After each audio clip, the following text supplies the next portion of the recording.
साथियों, कल मैं किसी काम से पूरे दिन बहुत बिजी रहा और जो कोर्ट के अंदर बातें हुई उन्हें आने में भी धीरे धीरे देरी हो रही थी, तो मैंने समय का इंतज़ार किया। अब मैं आप लोगों को बताऊंगा कि जेवीटी शिक्षक भर्ती जो 2011 का मामला था, LPA 912, उसमें कल क्या रहा, फैसला किसके पक्ष में आ सकता है या फिर सरकार की उसमें चल सकती है। कल हाई कोर्ट ने अपना फैसला रिजर्व रख लिया है।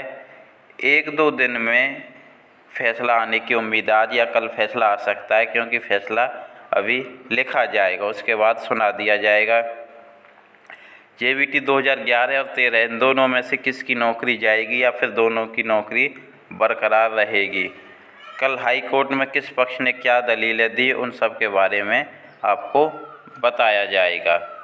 तो एक बार फिर से आप सभी का टीचर नगरी में पधारने पर हार्दिक स्वागत है। ये आप देख सकते हैं LPA 912 2016 Paramjit Kaur versus others state of Haryana, फैसला क्या है, रिजर्व रख लिया है। तो मैं आपको बताता हूं कि कल पूरे दिन सुनवाई के दौरान हाई कोर्ट में किसने क्या कहा और जज साहब का उनके प्रति क्या रवैया था। यदि आप चैनल पर नए हैं तो चैनल को सब्सक्राइब कर लें और वीडियो को लाइक ज़रूर करें यदि आपको जानकारी अच्छी लगती है तो। ये वो टीम है जिन्होंने ज़मीनी स्तर पर भी इसके लिए संघर्ष किया और कानूनी रूप से भी इन्होंने बहुत लंबी लड़ाई लड़ी है। ये हमारे वकील साहब हैं और ये हमारे जेवीटी पात्र संघ के साथी हैं। इन लोगों ने काफ़ी संघर्ष किया है और मेहनत का परिणाम सुखद मिलता है। तो ये है जो कल कोर्ट में रहा। नमस्कार साथियों, सबसे पहले तो आज जेवीटी भर्ती से जुड़े अहम केस की कोर्ट में सुनवाई हुई। आज मीन्स कल 16 तारीख को, सोमवार को, जो कि पिछले 6 महीने से लगातार सुना जा रहा था, जिसमें कई case LPA 686, LPA 720, CWP 2203, CWP 21,535, 1-2 setae वाले केस आज जज साहब रिजर्व कर चुके थे। अब एस्टेट 2011 और एस्टेट 2013 का विवाद वाला रिकॉल केस 98-70 पोस्ट से ज़्यादा वाला LPA 912 केस बचा था। ये जो सभी केस हैं ये सभी सुने जा रहे थे। इनका फैसला पहले ही रिजर्व किया जा चुका था और कल इसका फैसला LPA 912 का फैसला भी रिजर्व किया जा चुका है। फैसला लिखने के बाद ये सब फैसला सुना दिए जाएंगे।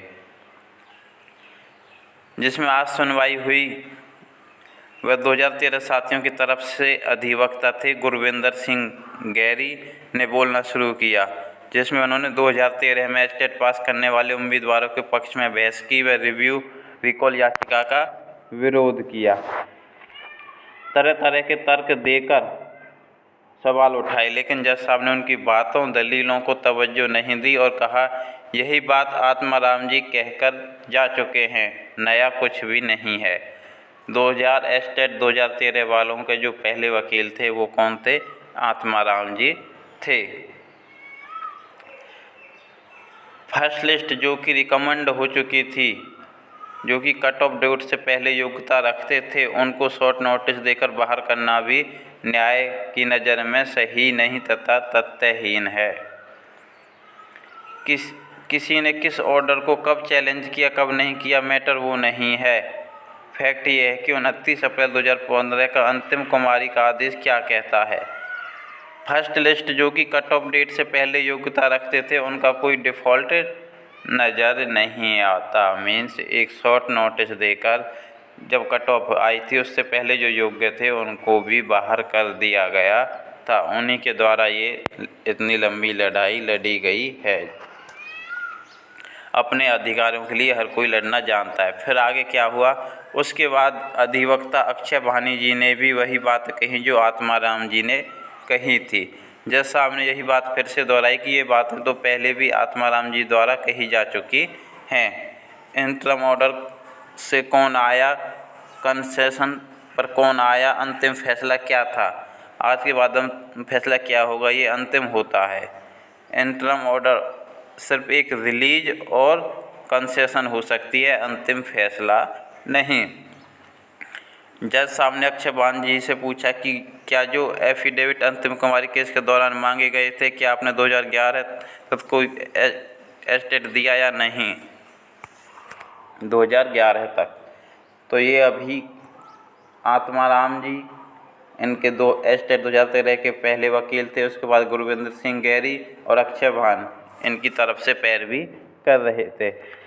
क्या वो एफिडेविट किसी ने दिया, ये जज साहब का सवाल था। फिर अक्षयवान जी बोलते हैं कि सर मैं इस बारे में अवेयर नहीं हूँ। तब जज साहब ने सरकारी अधिवक्ता श्रुति जी से पूछा, उन्होंने कोर्ट को बताया कि एफिडेविट दिए थे।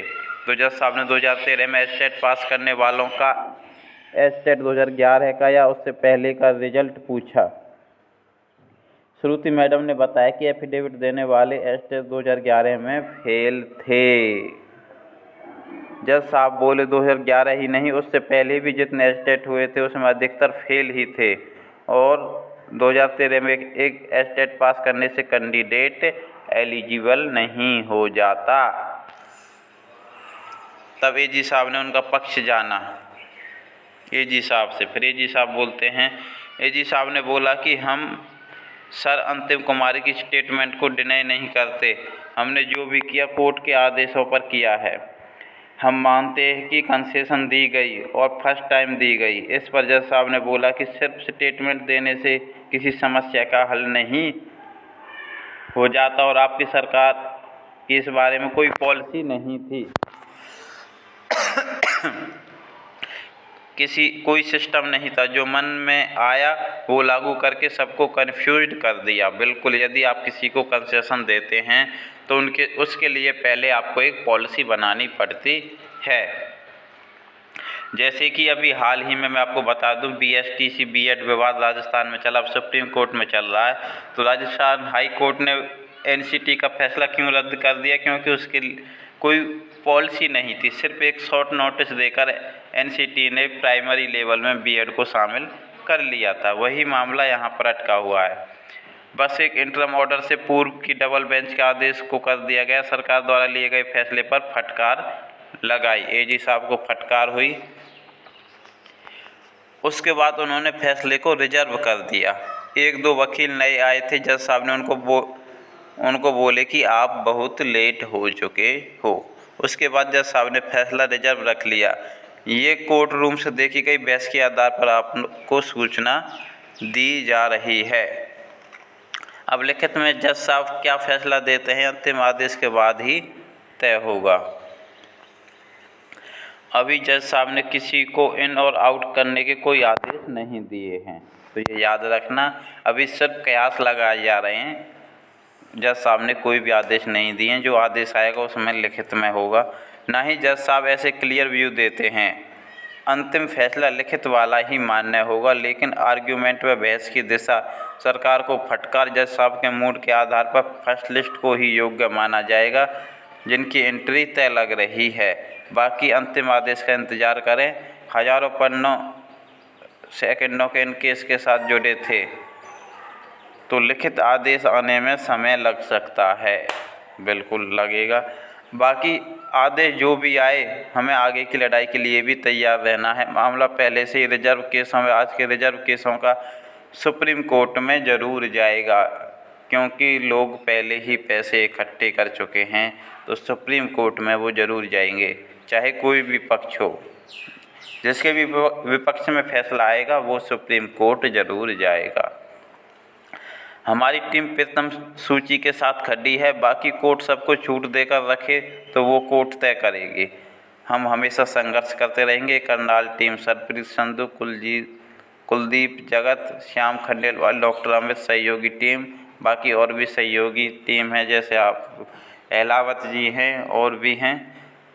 तो ये फैसला था। जैसे ही फैसले की ऑर्डर की कॉपी आती है उसको भी मैं आपको सारा फैसला तो मैं आपको पढ़कर नहीं सुना सकता क्योंकि वो काफ़ी सारे पन्नों में आएगा, लेकिन जो मेन पॉइंट्स हैं और फैसला क्या आता है वे मैं आपको फैसला आते ही ज़रूर बताऊंगा। उसकी ऑर्डर की फैसले की कॉपी डाउनलोड करके और उसको ट्रांसलेट करके मैं आप लोगों तक ज़रूर पहुंचाऊंगा। धन्यवाद।